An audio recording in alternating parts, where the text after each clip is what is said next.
Yes, guys, I'm Si. Welcome to Cardiff City. Well, welcome back to the channel. And today it's a very interesting one, a very divisive subject last night on the show.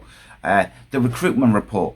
Grant Hanley, can he fill the experience and leadership void at Cardiff City for Brian Barry Murphy? This is going to be a real deep dive. Cardiff City need leadership.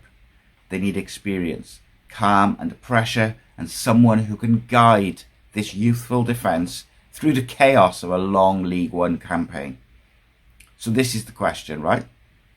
Is Grant Hanley the answer to that problem?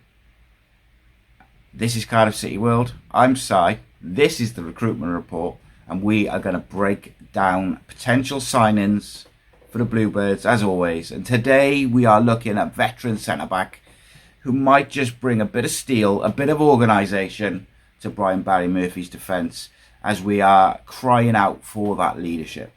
It's Scotland international Grant Hanley. This is a full deep dive, no fluff. We'll be looking at his career, his skill set, how he fits in under Brian Barry Murphy, whether his strengths outweigh the obvious concerns with mobility and pace. It's going to be interesting. Let's go.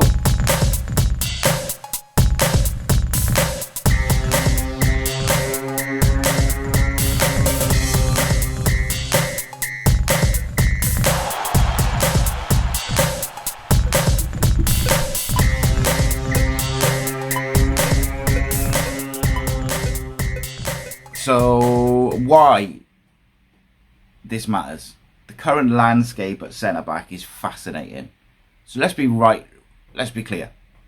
Cardiff City have some really exciting young centre-back options right now, but they're all young. Will Fish is old school defender, decent on the ball, but he's still learning. Dylan Lawler is composed beyond his years, technically proficient, defensively excellent, but he's 18, 19 years old. Jesper Darland, alright, many fans maybe don't fancy him, maybe even the manager doesn't fancy him. Technically, he's a very good footballer, struggles with the physical sides a little bit. Joel Bagan did a phenomenal job at centre-back last year, and having that left-footed centre-back is a real option. And then you've got Callum Chambers, who's got all the experience, but let's be honest, he looked better in holding midfield last year than he did in central defence. There is talent, there is promise, but there's no real leadership figure in that back line. Nobody with, 300 plus senior games who's just been there, done that, let's go, settles everything down when there's a bit of pressure. And maybe that's the gap that Grant Hanley can fill. So let's have a look at Grant Hanley's journey, the club, the international career, the rest of it. Hanley's 32 years old. He's a Scottish international with a proper old school resume. He is currently on a free transfer. Came through at Blackburn Rovers, made over 180 appearances for them. Had a season at Newcastle in 2016-17, joined Norwich in 2017, and became a key figure ever since then. Well, ever since then doesn't make sense, but since then, where he made over 200 appearances. And then last year, he played for Birmingham City in League One, took them up. He has over 40 caps for Scotland, including starts at Euro 2020 and key World Cup qualifiers. For the club and national team, he's been captain many times, and he's worn the armband in high pressure situations. He's seen promotions, he's seen relegations, he's seen injuries, he's seen major tournaments, he's seen rebuilds. He is a guy that has been through it all, but also, and probably quite critically, has led through them all. But what about now? Is he still at the level required? So, as is tradition, we're going to have a data deep dive. We're going to specifically look at the 23-24 and the 24-25 seasons. We use, as always, FBref, SofaScore and Y-Scout for the data. So let's talk about those numbers. Real world stats, right? Aerial duels, 23-24, 4.5 aerial duels won per 90 minutes at a 71% win rate. But last year in League One, 24-25, there was a slight dip down to 3.8 per 90, making it a 68% win rate over the season in those aerial duels. Still excellent, still dominant in the air, on defensive corners, attacking set pieces. He's a massive threat, something that Cardiff need. His passing, which is going to be important under Brian Barry Murphy. 23-24, 84.2% passing accuracy, 5.6 progressive passes per 90. 24-25, 82.7 passing accuracy with a 5.1 progressive passes per 90. Real solid numbers, but not elite in terms of building from the back, but in Brian Barry Murphy's system, he doesn't need a playmaker at the back. He just needs someone who's consistent, who's calm, and who can play the ball and is willing to receive the ball. And then you get to maybe some of the issues. Pace and recovery. So when you look on Y-Scout, average top speed, 12. I'm not sure how accurate this can be, but we'll go with it. 28.7 kilometers per hour, well below the average for the league. Acceleration in terms of the Y-Scout percentile, he's in the bottom 10% of Championship centre backs. Defensive duels in space, 54% accuracy. 54% success rate with an average of about 63% over the season, which is the average is 63% and he's 54%. Apologies. This is a red flag. Let's not beat around the bush. He's slow. In a high line or isolated one-on-one, he can be exposed. You have to address that in your structure, and if he's to join, you have to address that in the personnel. Maybe a 3 at the back, maybe you put pacey players either side of him for recovery. It's not the end of the world though, in my opinion, because what we're really lacking is leadership and personality. You can put pacey players, you can have a Capaccio next to him, you can have a Bagan, a Fish, Dylan Lawler, these kind of guys who are good at recovering. The leadership and the personality, that's where he shines. He is respected everywhere he's been. Norwich, Blackburn, Scotland, he is the type of player who leads by example. He's a vocal organiser, helps the younger defenders to adjust when they're out of position, doesn't shy away from accountability, and he keeps things calm in chaos. He is the opposite to what Cardiff have had in recent years. He's calm and he's an experienced voice in the storm. Exactly what we need in that regard. Brian Barry Murphy seems very methodical and thoughtful in the way he's going about his leadership choices. I would imagine that he would value Grant Hanley's mentality, the way he goes about things, immensely. There's no surprise that Norwich kept him around despite the changes in style and manager. They kept him around. And then when you go to that sort of tactical fit under Brian Barry Murphy, like how can BBM use him? Well, BBM can be quite flexible, always possession based and aggressive, looking to win the ball back, etc. But you've got inverted fullbacks would support Hanley in terms of his pace, because you'd have players around him. Short build up through the central pivots and the overloads, again, benefits him. High pressing when possible, I think that would suit him, because he's going to want to go win the ball rather than be isolated one-on-one. But where does he fit? So you got option 1, back 4, 4-2-3-1, 4-3-3. You could put him in a partner with Lawler, with Fish, and it works fine. I don't think you could partner him with Chambers unless it was an absolute emergency, but possibly Chambers sat in front of them might work.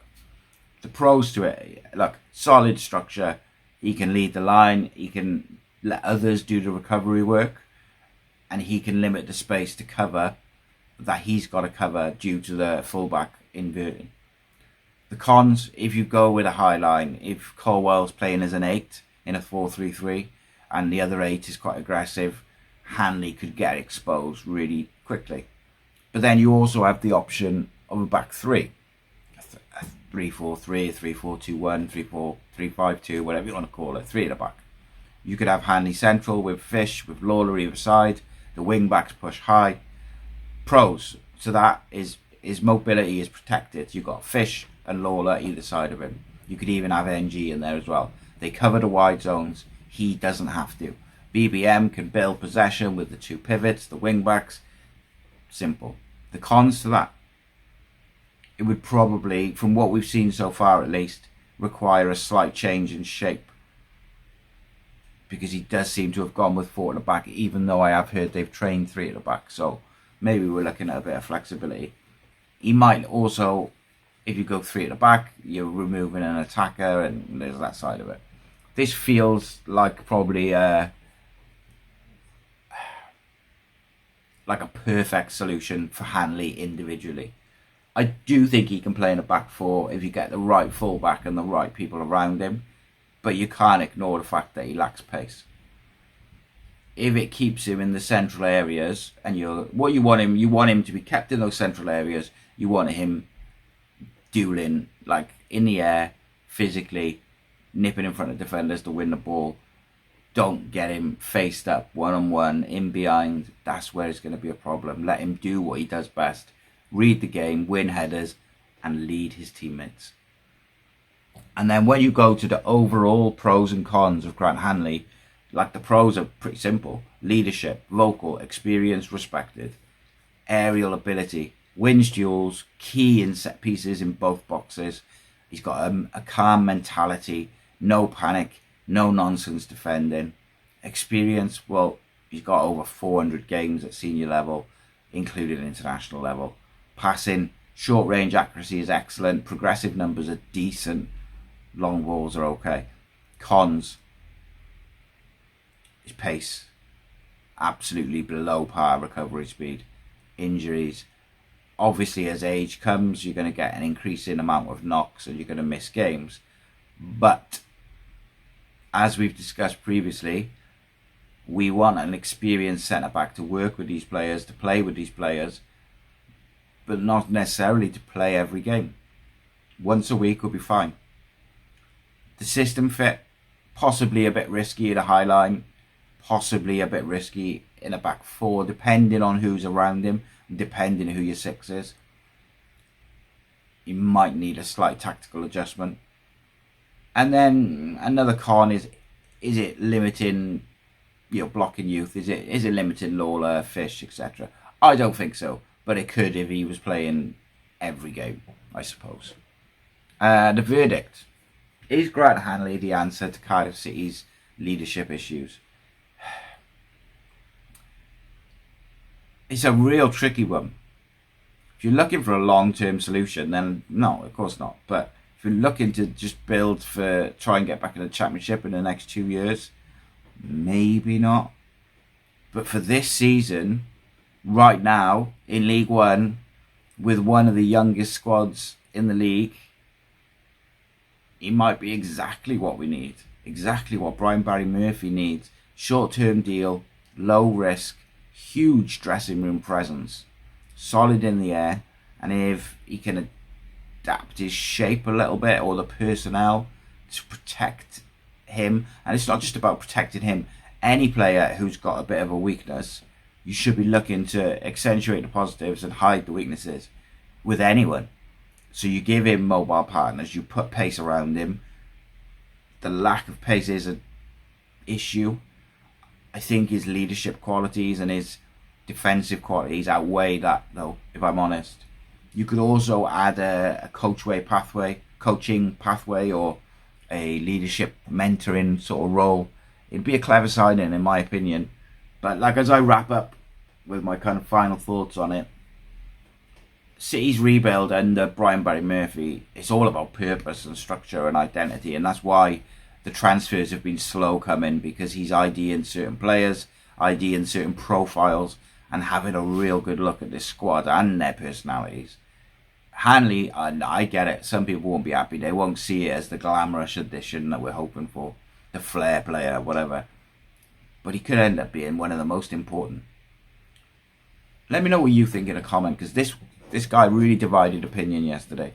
Would you bring him in?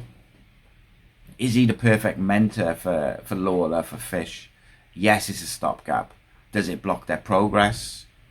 I don't know. Let me know in the comments. As always, give me the context, not just one word answers. Hit like, subscribe, never miss a deep dive again. Click the bell for notifications. I'll be back tonight for a late night live with Aaron, so make sure you join us. Until then, I bid you farewell. Keep the faith, and I'll see you in a bit. Nice one.